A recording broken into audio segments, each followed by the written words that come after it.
Salut à toutes, salut à tous, c'est Flying Light, j'espère que vous allez bien, moi ça va très très bien. Aujourd'hui, on se retrouve pour une vidéo toujours sur la bourse, hein, normal, c'est les bons bails, mais un petit peu particulière. Aujourd'hui, on va faire des recherches sur deux trois entreprises. Je vais expliquer qui, selon moi, deux trois logiques, parce que j'ai vu encore sur Instagram des vérités fausses, hein, sur certaines choses que j'expliquerai un petit peu plus tard. Aussi, je voulais également m'excuser pour le fait qu'il n'y ait pas eu de vidéo jeudi et vendredi, si je ne me trompe pas. Attendez, je vais regarder. Hop. Allô, voilà. Ouais, c'est ça. Jeudi et vendredi. Car tout simplement, je trouvais qu'il ne s'est pas non plus énormément passé de choses sur le marché. Là, on va faire un rapide topo de ces 2 jours. Voilà, ça sera rapide pour qu'on puisse se concentrer. La vidéo, je pense, durera quand même une trentaine de minutes, comme d'habitude. J'espère que ce format vous plaît. N'oubliez pas le j'aime, le commentaire, les dons, voilà, etc., etc. Vous avez compris. Avant de commencer également, on n'est pas en stream. Là, je fais comment ça s'appelle? Un enregistrement local, tout simplement. Allez, hop, c'est parti. Ici, on se trouve au niveau du CAC 40. On peut voir que vendredi, il était en négatif de 0,31%. Voilà, voilà c'est l'info. Ça, moi, vous savez, je reste jamais très longtemps dessus. On peut voir ici sur Boursorama Bank, j'ai mis sur 2 jours que bah ça a baissé, mais ça commençait à remonter en fin de journée. Oula, oula, calme-toi, calme-toi. Ça va aller, mon petit. Voilà, alors sur 5 jours, hop, voilà. On peut noter que le pic le plus bas était à peu près de 13. 13 non, 14 même pas. 14 à 9h52, voilà, en gros à l'ouverture. Et le plus haut était le 15 à 4h50. À 4h50. Voilà. Voilà, c'est là où il était. Là, voilà. Vous avez deux pics extrêmes et bas. Et nous, on a fermé entre deux vendredi. Ensuite, pour les 2 jours qui nous manquent, voilà, on peut voir qu'ils étaient tous les deux en négatif. Après, on peut voir qu'une variation en 5 jours est positif. Ça, c'est pas mal. Également, petite nouveauté, vous pouvez voir sur l'écran en bas à droite mon portefeuille d'actions que j'ai décidé de vous mettre pour être en totale transparence, pour vous montrer que je ne suis pas un charlatan qui dit des choses mais qui n'applique pas ensuite. J'espère également que le son de ma voix ça va. J'ai le micro plutôt proche de moi, j'évite de parler trop fort pour pas vous éclater les tympans. Maintenant on va vérifier petit à petit tout simplement toutes nos entreprises de notre portefeuille. On n'oublie pas, en tant qu'investisseur, hein, pas en tant que spéculateur, on peut voir AXA a fermé malheureusement à moins 1,83. On peut voir qu'il y a une nette chute tout au long de la journée. Alors que s'est-il réellement passé? Voilà, on peut voir que, ouais, oui, c'est vrai qu'il y a eu un remplacement jeudi du patron. Voilà. On va dire ça, voilà, ça c'est la grosse news des 2 jours qu'il y avait. Il n'y a pas eu énormément de choses, hein, sincèrement. Là, on est l'été, il n'y aura pas grand-chose jusqu'au mois de septembre. Après, je crois que c'est au mois d'octobre, les élections présidentielles américaines. Au pire, il y aura le reconfinement normalement fin septembre, mais voilà, après ça, on verra. C'est beaucoup plus tard, dans 2 mois, on a encore le temps de voir venir. Ensuite, on peut voir l'assureur AXA a annoncé jeudi le départ en retraite fin septembre de Gérard Arlin, directeur général adjoint du groupe devenu en décembre président exécutif de AXA IM. C'est Investment Management. C'est pour les investissements, quoi. Et la nomination du banquier italien Marco Mecuela à la tête de la filiale de gestion d'actifs. Voilà, tout simplement. Voilà, c'est très très court. Il n'y a pas grand chose à dire, hein, sincèrement. Hop. Là, on peut voir, voilà, sur 5 jours encore que bah, on était relativement stable avec deux grands pics qui étaient le 15. Ouais, ça, le 15 à 15h et quelques à peu près. 15h03 environ. Le deuxième pic était le 15 aussi à 16h53. Et le dernier, on va dire, grand pic était le 16 à 4h51. Voilà. Après, le plus haut de la journée sur 5 jours, c'était 18,81. Le plus bas, 18,12. Voilà, sincèrement, là, et là, ça a fermé bien entre les deux. On reste sur du 18. Donc on reste très très stable malgré le fait qu'on ait fini en négatif euh, sur la dernière journée. Attendez. Ah, voilà. On a quand même fait une très très bonne semaine. On est resté stable à 18, au-dessus de 18,10. 18 euros et 10 centimes. On peut voir que malheureusement, même si en 5 jours on est négatif, ça reste un petit négatif. Voilà, après en 3 mois on arrive à repasser en positif. 10 ans on est toujours en positif. On peut voir qu'en une semaine, bah, c'est tout simplement le dernier jour qui nous a plombé. Il correspond aux 5 jours en une semaine. Ce qui est d'ailleurs relativement bon signe, ça veut dire que le cours commence à se stabiliser, que tout commence à se stabiliser. Parce qu'il n'y a pas non plus un gros écart sur 5 jours. On peut voir en un mois, ça continue quand même à baisser tout doucement. Voilà, que ça. Bon. Là, on garde ses actions, on vend pas forcément, non, pas du tout même. On n'achète pas non plus. On peut attendre. Sincèrement, là, vous pouvez attendre encore un peu, voir l'évolution de la semaine prochaine. Voilà, de demain, lundi. Voilà, tout simplement voir l'évolution de la semaine prochaine en pensant bien que la semaine dernière, il y a eu un jour férié. Ensuite, Veolia. Bah, Veolia, hein, ça suit la tendance. Hein. Négatif, chute un petit peu plus en dents de scie. On peut noter que le titre a résisté. Non, voilà. Pardon, la dernière news était le 2 juillet. Rien, pas grand chose à dire aussi non plus au niveau de Veolia. On peut voir que ça a été vachement mitigé par contre par rapport à AXA qui était beaucoup plus positive sur 5 jours. Veolia était un peu plus mitigé. Il y avait un peu le cul entre deux chaises, comme on peut dire. On peut voir que ça a baissé de moins 1,05. Pas trop mal, pas trop mal. On s'en sort moins bien qu'avec AXA. AXA restera quand même plutôt positif à ce niveau-là. On peut voir en 10 ans, ça continue quand même à baisser. Attendez, hop. Voilà, je vais retirer un peu mon truc. On peut voir également que on est toujours en positif sur 3 mois. 3 ans, on est en positif. Le négatif continue en une semaine et un mois à baisser. Voilà, Veolia, on garde et on attend. On attend longtemps par contre. Parce qu'il faut vraiment que ça descende. Maintenant, on va regarder sur 5 jours. C'est vrai que j'ai regardé sur 5 jours, c'était plutôt intéressant. On peut voir également qu'il y a eu 3, non, plutôt 2 pics. Un pic le 13 juillet à 9h03. Et le deuxième plus haut pic a eu lieu oh là là, le 15 juillet à 16h44. Voilà, là il y a eu que 2 gros pics. Après on reste toujours dans les 19. On reste quand même stable. On reste sur notre cours, tout simplement, dans notre idée de cours à 19. C'est-à-dire qu'il faut passer le 18 pour commencer à se poser des questions pour acheter. Et il faut passer, moi je dis la barre du 21 euros pour penser à vendre. Après, moi en tant qu'investisseur, je ne vendrai pas. Hein. Veolia, perso, j'attendrai plutôt que ça descende à 18, 17, voire 15. Un peu comme AXA pour acheter qu'autre chose. Maintenant, on va passer à Total. À LVMH, positif. On peut voir que la courbe à une semaine est bien, est faible, est relativement faible quand même. On peut voir qu'il y a eu un gros pic dans la semaine, moins dans le jour, le 17. Voilà, on va regarder sur 5 jours. 5 jours, on peut voir que le flux est, comment dire, est vraiment en dents de scie. On peut voir que c'est passé en dessous de la barre des 400. Pas forcément bon signe en vrai, hein. Mais ça reste pas alarmant. On reste quand même dans on va dire dans une barre entre, ouais, on va dire entre 305. Moi je dis Veolia. LVMH, il faut rester dans une barre de 350, 430 à peu près, à la louche. Hein. On peut voir qu'on est largement bon. On peut voir qu'il y a eu un grand pic, c'est tout. Vraiment un grand pic le 15. Il était c'était là d'ailleurs à 416 euros et 90 centimes. On a fermé à 410. Ça reste correct, hein, sincèrement. Là, on peut voir que c'est relativement constant. Un jour négatif, un jour positif. On reste en positif sur une valeur en 5 jours. On est quasiment en positif de partout. Le 1er janvier, 0,95, moins 0,95. Normalement, si tout se passe bien la semaine prochaine, on est en positif. Ou la semaine d'après. Voilà.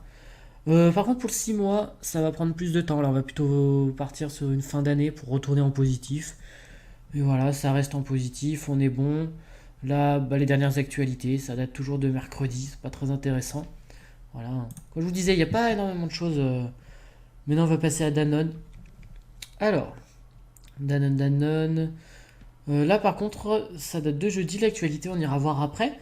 On peut voir que, hop, sur 5 jours, il y a eu deux, deux, deux grands pics sur 5 jours, qui a été le 13 à 9h07 et le 13 à 17h24, juste avant le fixing.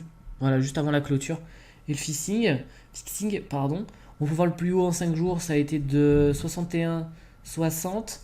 Le plus bas a été de 58,60 également. Au moins c'est bien, on reste toujours sur les mêmes centimes. Oh non, c'est bon, on reste dans notre idée de cours entre 55 et 65. Moi perso, c'est ce que je me dis. Parce que en dessous de 55, on se pose des questions pour acheter. Au-dessus, voilà, après pour vendre. Comme nous, on est plutôt des vrais investisseurs, on attend que ça descende pour racheter. Voilà. Ensuite, on peut voir que ça a fermé à 70, à 60 € et 10 centimes. Entre les deux, nickel. Par contre, petit bémol, on va regarder au jour J. C'est dommage parce que on a fermé à 6,20 alors qu'on était à un chouïa de fermement positif. Ça, c'est le petit côté frustrant de la bourse des fois. On fait des journées vraiment mitigées, comme pour le VMH. Mais VMH, comme on dit, merde. Ils ont changé l'essai en positif. Danone n'y est pas arrivé, voilà, c'est pas grave. Ça arrive, on va se dire la semaine prochaine, peut-être qu'ils feront mieux. On peut voir que malgré une très bonne semaine en 5 jours, que malheureusement les deux derniers ont un peu plombé avec -2. Voilà, on finit en négatif malgré plutôt une bonne semaine. Moi je dis ça montre surtout que Danone reste quand même solide sur ses appuis. Faut y croire. On se positionne comme pour AXA et Veolia, on se positionne, on bouge pas. Voilà.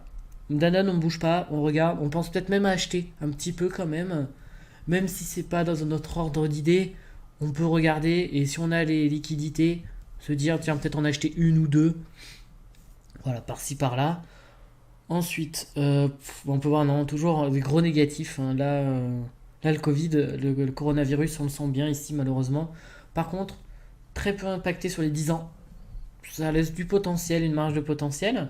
Maintenant, on va passer à Total.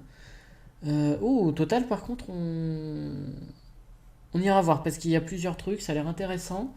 Négatif, -1 malheureusement. On peut voir ça un peu comme AXA. C'est toujours resté. Par contre, là, c'est resté constamment dans le négatif, mais ça a comme baissé. Voilà, encore plus. Là, d'ailleurs, sur ce graphique-là, on peut bien le voir. On va voir sur 5 jours comme pour les autres. Tac. On peut voir là, par contre, il y a eu, on va dire, un très gros pic. Merde, oula, calme-toi. Voilà, sur 5 jours, il y a eu un très grand pic qui a été là, à peu près là, le 15 juillet, vers 14h30, on va dire à peu près. Peut-être même, non, même moins, 14h20, on va dire, qui était à 34. Le plus bas était à 32. Nous, on a fermé à 33,83. En vrai, on reste sur une base de 33, qui est largement bon. Pour moi, c'est largement bon. On peut voir très très bonne semaine sur 5 jours sur Total. En plus, il y a eu les dividendes également, Total. Je crois que c'est cette semaine, hein, si je ne me trompe pas. Parce que j'en ai reçu. Ensuite, on peut voir, malgré le -1, bah, ça n'a pas tant impacté ça, la valeur sur 5 jours. Très positif, c'est-à-dire que Total est vraiment solide sur ses appuis. On peut voir également que sur une semaine, on est repassé en positif. Sur les 3 mois, toujours en bon positif. On peut voir sur 10 ans, on se rapproche du positif également à -2. Par contre, sur le un mois, le -3,3 sera quand même dur à rattraper, personnellement, je trouve. Après, c'est faisable, il faudra du temps. Je pense d'ici fin août, si ça se casse pas, l'économie se casse pas trop les dents, il y a peut-être moyen. Voilà. Ensuite, maintenant, on va regarder les infos. Là, il y a des infos de vendredi qui a l'air relativement intéressantes. Alors, Total annonce la signature du financement du projet Mozambique. 17 juillet, Total a annoncé vendredi la signature de l'accord de financement externe du projet Mozambique NLG qui représente un montant total de 14,9 milliards de dollars. Oh putain, 13 milliards d'euros. Tout va bien. Tout va bien. Quand on parle de la bourse, tout va bien. Ce projet, premier développement à terre d'une usine de gaz naturel liquéfié du pays. Ah, pas mal, pas mal. Comme quoi, Là, ça prouve que Total, il faut quand même miser dessus. Parce que là, si vous voulez, il y a, on va dire, plusieurs grands noms de la bourse. Vraiment grands investisseurs, je parle investisseurs et pas spéculateurs, qui commencent à miser sur le gaz naturel, sur les énergies comme ça. Donc Total peut être une très bonne entreprise française qui donne de très bons dividendes là-dessus du pays. Comprend le développement des champs de Golfino et Datum, ouais, ouais, situé dans la concession Offshore Area 1. Offshore, et la construction de 2 trains de liquéfaction d'une capacité totale de 13,1 millions de tonnes par an, précise le groupe dans un communiqué. Ah, c'est pas mal. Là, on peut noter que là, il se passe des choses intéressantes niveau Total. Là, c'est le bon moment pour penser à se positionner. On reste sur une bonne base de une trentaine d'euros. Total, toujours. Moi, je suis toujours sur achat Total. Après, bah, comme j'ai pas beaucoup de liquidité, tout simplement, j'ai pas beaucoup d'argent, je peux pas me placer tout de suite. Mais Total, pour ceux qui l'ont, qui n'hésitent surtout pas à acheter, hein. Franchement, ça vaut le coup, surtout pour les années à venir. Le projet qui représente un investissement total poste de 20 milliards d'euros, sera financé à hauteur de 14, de crédit direct fourni nanana, par la banque africaine. Ok. Voilà, on peut noter Total, bah très bien, hein. On peut passer sur l'achat Total. C'est pas comme pour toutes les autres qu'on a vues avant, comme Veolia, AXA, LVMH et les autres. Là, vous pouvez passer tout de suite à l'achat, ça pose pas de problème. Après, comme on dit, minimum en acheter deux par deux, comme ça va plus vite pour les dividendes. Après, j'ai déjà fait une vidéo où j'explique à peu près comment fonctionnent les dividendes. Alors, je vous invite à regarder mes vidéos précédentes si vous voulez avoir plus d'informations. Maintenant, on va passer à M6. M6, bah, très mauvaise journée, hein, tout simplement, pour avoir regardé la bourse sur ses gardes avant la BCE. Ouais, non, ça date de jeudi. Ouais, il s'est pas passé énormément de choses, hein. La session de M6, on en avait parlé mercredi, si je me trompe pas. Pas besoin de revenir là-dessus. Là, on peut voir, bah, ça a été négatif, hein. Là, on était au plus bas, quasiment au plus bas de la journée. Y a rien à dire, hein. Là, mauvais. On était mauvais. Là, M6 a été mauvais, faut le dire. Par contre, il y a eu un très très très très gros pic qui était là. Ah, à l'ouverture, dis donc. Le 17, voilà, vendredi, du coup, ouais, ouais, c'est ça. Vendredi, à 9h05, à l'ouverture, elle a ouvert à 10h28, alors, du coup, normalement. Normalement, plus haut, plus bas, ouais. Non, elle a pas ouvert, elle a ouvert à 10h12, mais elle était à 10h28, ok, ouais, juste après l'ouverture, quoi. Ça a dû faire un micmac juste avant l'ouverture. Bon, bref. Et après, du coup, bah voilà, hein, longue descente. Ça a pris toute la journée. Et ça commençait à peine à remonter en fin de journée. Mais voilà, hein, mauvaise, hein, il faut dire. Quand ils font des mauvais scores, faut le dire. Là, c'est très mauvais pour M6, hein.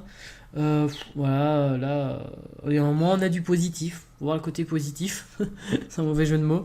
On a du plus 0,60. On a un petit moins 1. C'est le moins 1,98, voilà, qui nous a plombé à une semaine. En espérant que la semaine. Là, il faut voir la semaine prochaine ce qu'ils vont faire. Oula, 20 pièces. Attendez, on va les voir par curiosité. Mais voilà, on peut voir M6 moyen. Moyen M6. Franchement, c'est dommage. C'est dommage. On va les regarder. Par curiosité, est-ce qu'il y a le prix? Oh, ça va, elle est pas si chère. 29 millions. Bon, la part de mes rêves à Monaco, il coûte 21. Avec piscine privée, vue sur la mer, dégagée. Et en plus, il y a la plage juste à côté. Juste en face. Trop bien. Mais bon, bref, on n'en est pas là. Ensuite. Du coup, voilà, 9,90 à acheter. M6 à acheter, mais faut se méfier, quoi. Limite, bougez pas. Si vous avez des actions comme moi, bougez pas. Faites rien. Regardez si ça baisse. Si ça baisse vraiment, là vous achetez, mais là, mieux vaut pas bouger, je pense. Mieux vaut attendre la fin de semaine prochaine. Voilà. Mieux vaut attendre la fin de semaine prochaine. Ensuite, Sanofi. Mais non, on passe à Sanofi. Alors, Sanofi positif, nickel. On peut voir un cours, une journée relativement compliquée, avec deux pics quand même vers le bas, un pic bien vers le haut, vers 15h30, bah 15h30, 35, 15h35 le 17. Voilà, hein, tout simplement, on va regarder sur 5 jours. Voilà, c'est ces graphiques comme ça qu'on veut voir, monsieur. Des graphiques croissants, tout simplement. Tout simplement, avec un bon pic par ici. Le 15 entre 17h16 et 17h27. Voilà, avec un bon pic là. On peut voir, là on a fermé vers le haut. Ah, ça change avec M6. Hein. On peut dire que là c'est du tout. Hein. Ça change avec M6, le plus bas, 88,62. Il a dû avoir lieu par ici, je pense. Voilà, à peu près, ouais, voilà, le 13. Voilà, ferme en positif, nickel. Plus 2 en plus, c'est nickel. On peut voir une semaine, plus 2, nickel. Voilà, toujours en positif, juste 1 sur 5 ans négatif. Oh, c'est pas, il n'y a que ça. Voilà, ça serait un peu comme les autres, un peu partout. Limite, on pourrait tirer la sonnette d'alarme. Là, on peut voir, non, c'est nickel, rien à dire. Hein. Franchement, c'est Sanofi. Hein. L'UE, Sanofi prépare. Oh, voilà, il n'y a pas non plus. Il n'y a pas de grosses news. À la rigueur, on peut regarder ça pour Sanofi, mais ça fait déjà 21 minutes. Bah, elle dure un petit peu plus longtemps, hein, celle-là. Principe actif. Oh putain, c'est long à lire. Oh, c'est mort. Bon, en gros, ils vont fabriquer un nouveau médicament. Voilà. Hop. Ça va plus vite. Ça va plus vite. Voilà. L'UE négocie avec Sanofi et d'autres groupes pour un vaccin contre le coronavirus. Voilà. Ça, cette nouvelle-là, elle est bien, cette news. Voilà. Et puis. Putain, mais ils font que des news longues, quoi. Non, je lis que si c'est des courtes news. Au pire, allez-vous voir. Mais voilà, en gros, ça, on va dire que c'est le truc principal de la journée. Voilà, tout simplement. Tout simplement. Je pense que c'est ce qui a dû donner un petit coup de fouet là à la fin pour que ça monte bien. Voilà, après Sanofi, on peut passer à l'achat. Je sais que ça peut aller au 100 facilement ou on peut attendre. Là, c'est comme vous le sentez. Franchement, comme je vous ai dit lors de la dernière vidéo, la bourse, c'est vraiment comme vous le sentez. Voilà, maintenant on va passer à la dernière avec Ferrari. Voilà, Ferrari. Un peu comme AXA, hein. Voilà, il a descendu tout doucement, une longue descente. Avec un pic qui est juste là à 9h13 le 17 à 156,6. Wow, rien à dire. Hein. Franchement, là, ouais, il y a eu un pic là. Et encore, c'est pas le gros pic. Le gros pic a eu lieu là. Et encore, je peux même pas y aller parce que c'était le 12. Et le 12, c'est pas possible parce que c'était un dimanche. Ouais, du coup, ça remonte à vendredi. Voilà, Ferrari, bah, il n'y a pas de news. Hein. Cette dernière news, elle date de mai. Voilà. Hop. Voilà, ça c'était le petit récap. Et bah écoutez, je pense que je vais faire cette vidéo en deux parties. J'espère que cette première partie, on va dire récap fin de semaine, vous aura plu. N'oubliez pas le j'aime et le commentaire. Et je vous dis à bientôt.